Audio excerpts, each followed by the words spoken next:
ইসরায়েলের জন্য এক মর্মান্তিক সকাল, যখন ড্রোনের আঘাতে ভয়ঙ্কর আতঙ্ক ছড়িয়ে পড়ে।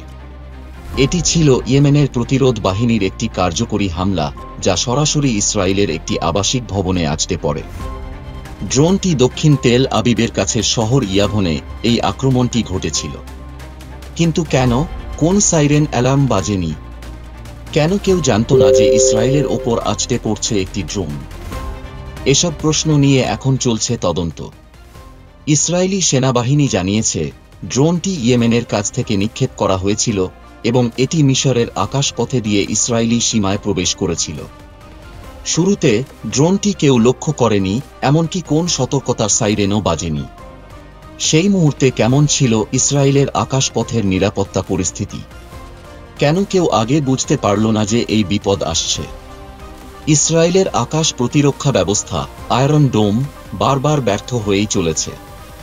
ড্রোনটি ইয়াভনের একটি 5 তলা ভবনের ওপরের ফ্ল্যাটে আছড়ে পড়ে। বিস্ফোরিত হয়ে ভেতরে আগুন লেগে যায়। এই ঘটনা কি ইসরায়েলের জন্য আরও বড় বিপদের ইঙ্গিত করছে? ইয়েমেনের আনসার বাহিনী এই হামলার দায় স্বীকার করেছে।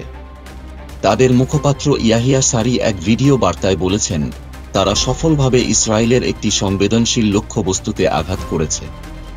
ইয়েমেনে প্রতিরোধ আরও ঘোষণা করেছে, ফিলিস্তিনের জনগণের প্রতি তাদের সমর্থন কখনো থামবে না যতদিন পর্যন্ত ইসরায়েলের আগ্রাসন বন্ধ না হবে এবং গাজা উপত্যকার ওপর থেকে অবরোধ উঠানো না হবে, ততদিন তাদের হামলাও চলবে। ইয়েমেনের প্রতিরোধ বাহিনী ইসরায়েলের বিরুদ্ধে এই অভিযানকে একটি নৈতিক লড়াই হিসেবে গণ্য করছে। ইসরায়েলি সেনাবাহিনী এ নিয়ে তদন্ত চালাচ্ছে, কারণ তারা এখনও বুঝতে পারছে না কেন ড্রোনটি আক্রমণ করার আগে সাইরেন বাজেনি। সামরিক বিশেষজ্ঞদের মতে, ইসরায়েলের নিরাপত্তা ব্যবস্থায় বড় ফাঁক রয়ে গেছে। বিশেষজ্ঞদের মতে, এই ড্রোন হামলার পরিপ্রেক্ষিতে ইসরায়েলের জন্য বিপদ আরও বেড়ে গেছে।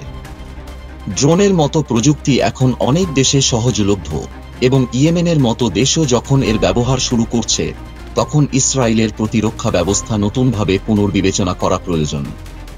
ইসরায়েল গাজায় আক্রমণ চালিয়ে যাচ্ছে এবং সেখানে ব্যাপক মানবিক বিপর্যয় চলছে। গাজায় নিঃস্ব পরিবারগুলো আর্থিকভাবে ও শারীরিকভাবে বিপর্যস্ত, হাজার হাজার নারী ও শিশু নিহত হচ্ছে।